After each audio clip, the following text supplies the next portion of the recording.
Investigators are continuing to look into what led up to last weekend's deadly crowd surge at the Astroworld Music Festival in Houston.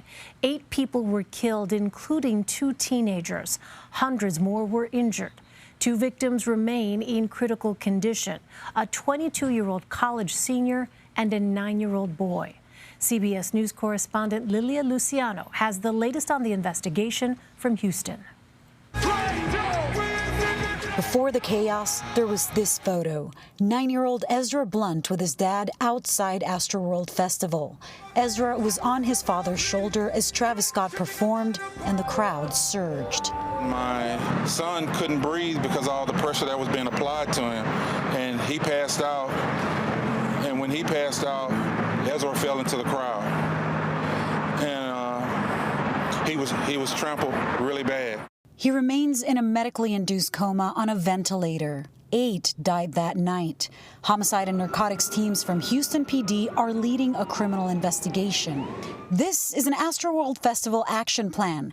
56 pages of protocols for all types of emergencies, active shooters, bomb threats, evacuations, but nothing about a crowd surge, even though Travis Scott was twice arrested for urging crowds to stampede barricades. And in this 2019 Netflix documentary, Scott's security team details the kind of panic crush that this time turned deadly. So you see a lot of kids that are just trying to get out and get to safety because they can't breathe because it's so compact.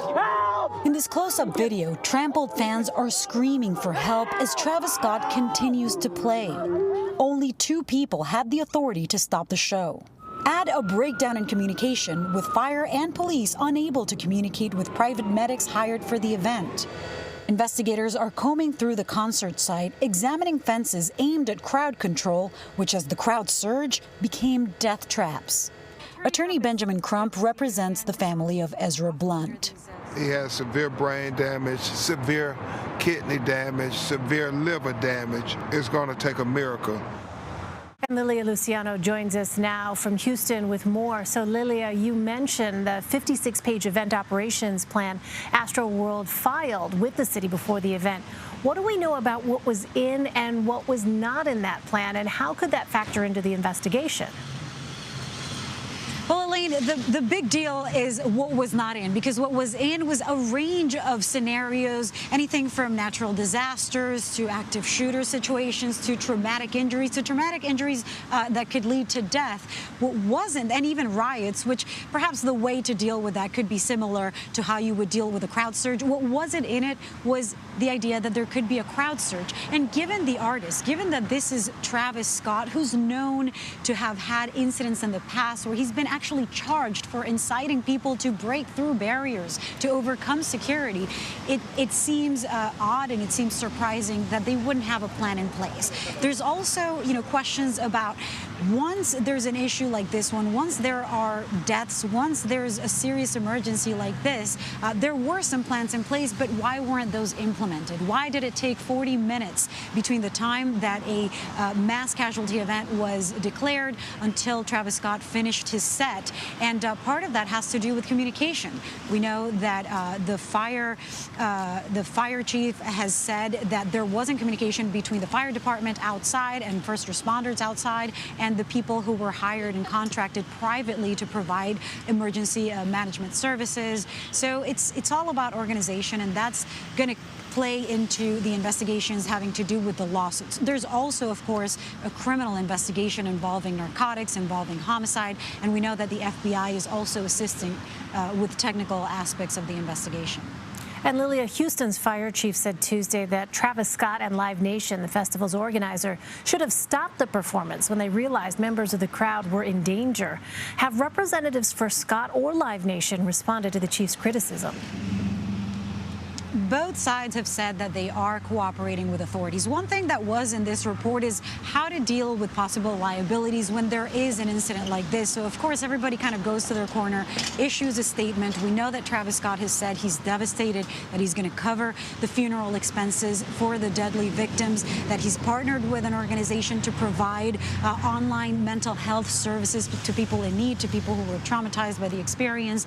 But in terms of what they have communicated or or how they're dealing with authorities. We know very little. Of course, authorities themselves, there's a criminal investigation, as I said, and attorneys themselves are all asking questions. There are so many lawsuits. There's dozens of lawsuits at this point that name Travis Scott and that name Live Nation and others involved in providing security. So there's very little understanding right now as to what they're acknowledging that they did wrong and how they're going to change things in the future.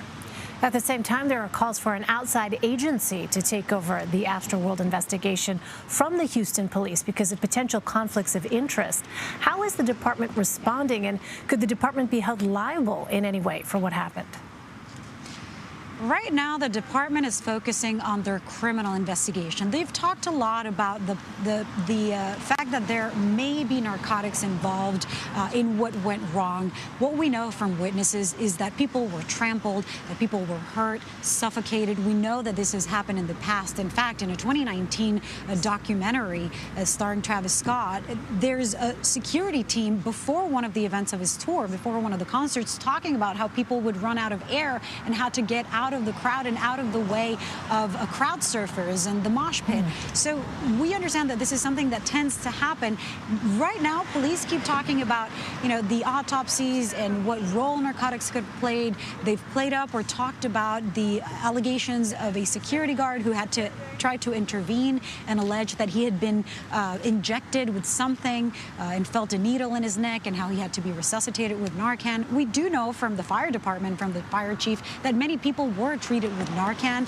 So, they have not ruled out that something that went wrong was targeted, that there was criminal activity. And they also have to look, of course, at the videos and talk to witnesses because, at least from where I stand, talking to people on the day after this event that were shocked at how little response there was from the public itself. They said there's people here on the ground, there's people screaming that somebody's dead, and other people at the concert was just jumping and trampling over people and pushing you and continuing the activities and the mayhem. And so right now, I think the first layer of investigation is, of course, criminal. And that's what concerns authorities. That's their interest. But the public, the lawsuits, the attorneys, the families, the survivors, all of those people are calling for there to be someone outside of police to say, hold on, you guys had hundreds of police officers that you called on site.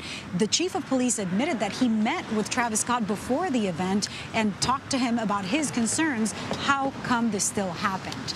And all of that is to come. It will take a long time. All right, Lilia Luciano covering all angles of this story. Lilia, thank you very much. Thank you, Elaine.